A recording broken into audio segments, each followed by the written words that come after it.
Hello दोस्तों, good morning, नमस्कार। एक बार फिर से स्वागत है आपका हमारे यूट्यूब चैनल शिखर स्टडी पॉइंट पर। दोस्तों, हर रोज़ की तरह हम देखेंगे आज 10 ऑनलाइन महत्वपूर्ण क्वेश्चन। वीडियो बहुत ज़्यादा बड़ी नहीं रहेगी, बहुत छोटी रहेगी, तो पूरे एक्सप्लेन के साथ आपको मैं इस वीडियो में बताऊंगा। तो अगर आप चैनल पर नए हैं तो अभी तक आपने चैनल को सब्सक्राइब नहीं किया हुआ है तो दोस्तों चैनल को सब्सक्राइब जरूर कर लीजिए। तो पहला प्रश्न है हमारा, शिल्पकारों को डोला पालकी के उपयोग का कानूनी अधिकार किस वर्ष प्रदान किया गया? इंपॉर्टेंट क्वेश्चन है। तो शिल्पकारों को दोस्तों जो डोला पालकी के उपयोग का कानूनी अधिकार प्रदान किया गया ये था कब? 1936 में। 1936 में। तो ये आपको बिल्कुल याद रखना है।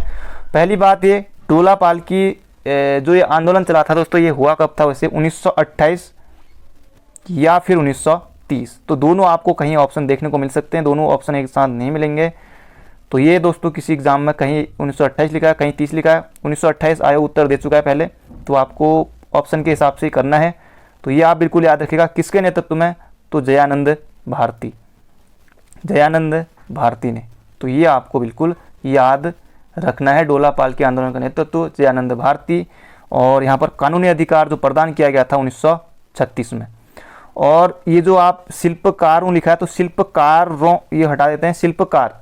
तो शिल्पकार शब्द का जो प्रयोग किया गया था दोस्तों 1911 में हरिप्रसाद टमटा के द्वारा।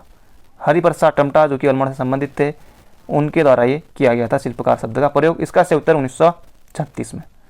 तो बढ़ते हैं अगले क्वेश्चन की तरफ। अगला क्वेश्चन है, किसने उत्तर प्रदेश विधानसभा में राज्य विश्वविद्यालय का प्रस्ताव रखा था? तो ये रखा था दोस्तों किसने? विकास पुरुष एन.डी. तिवारी ने। एन.डी. तिवारी ने रखा था। ये आपको बिल्कुल याद रखना। कब रखा था? बहुत पहले की बात है। कब की? 1955-56 की ये बात है। तो उसी समय रखा था। उत्तर प्रदेश विधानसभा में राज्य विश्वविद्यालय का प्रस्ताव इन्होंने सर्वप्रथम रखा था।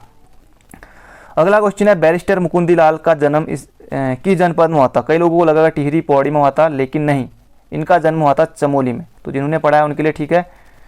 बैरिस्टर मुकुंदीलाल का जन्म हुआ था कहाँ? चमोली में हुआ था दोस्तों 1885 में। 14 अक्टूबर 1985 में हुआ था। तो ये आपको बिल्कुल याद रखना है बैरिस्टर मुकुंदी लाल के बारे में। और बाकी वीरचंद्र सिंह गढ़वाली का भी इन्होंने केस लड़ा था। और नरेंद्र शाह ने अपने जो टिहरी हाई कोर्ट में इनको अपना जो न्यायाधीश नियुक्त किया था 1938 के समय। तो बैरिस्टर मुकुंदी लाल, तो ये आपको बिल्कुल याद रखना। चमोली में इनका जन्म हुआ था 1885 में। अगला क्वेश्चन है, वर्ष 1914 में प्रेम सभा की स्थापना वर्तमान उत्तराखंड के किस स्थान पर हुई थी? पहली बात है, प्रेम सभा की स्थापना कब हुई थी? तो 1914 में हुई थी। एक क्वेश्चन किसी एग्जाम में यही पहले तक पूछा गया है।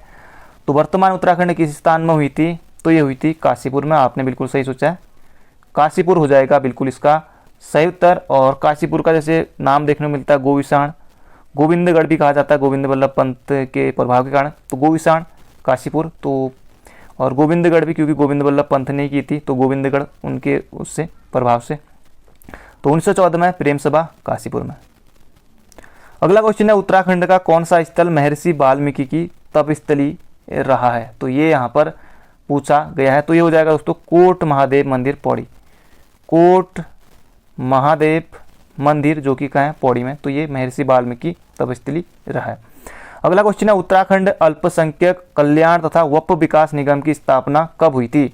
उत्तराखंड अल्पसंख्यक कल्याण वक्फ विकास निगम की स्थापना कब हुई थी? तो दोस्तों ये हुई थी कब? 2005 में। 2005 में भी कब? जनवरी 2005 में। तो ये बिल्कुल याद रखिएगा, एग्जाम में पूछा जा सकता है। उत्तराखंड अल्पसंख्यक कल्याण तथा वक्फ विकास निगम की स्थापना कब हुई थी? तो जनवरी 2005 में। अगला क्वेश्चन है, उत्तराखंड के किस स्थान पर इलेक्ट्रॉनिक्स और टेलीफोन फैक्ट्री स्थित है? तो दोस्तों ये कहाँ पर है? तो ये है भीमताल में। भीमताल में है। तो ये आपको बिल्कुल याद रखना है। और भीमताल में जैसे कुछ स्थान जैसे और बात करें, हाँ, और जैसे राष्ट्रीय शीत जल मत्स्यिकीय अनुसंधान केंद्र, ये है राष्ट्रीय शीत जल मत्स्यिकीय अनुसंधान केंद्र।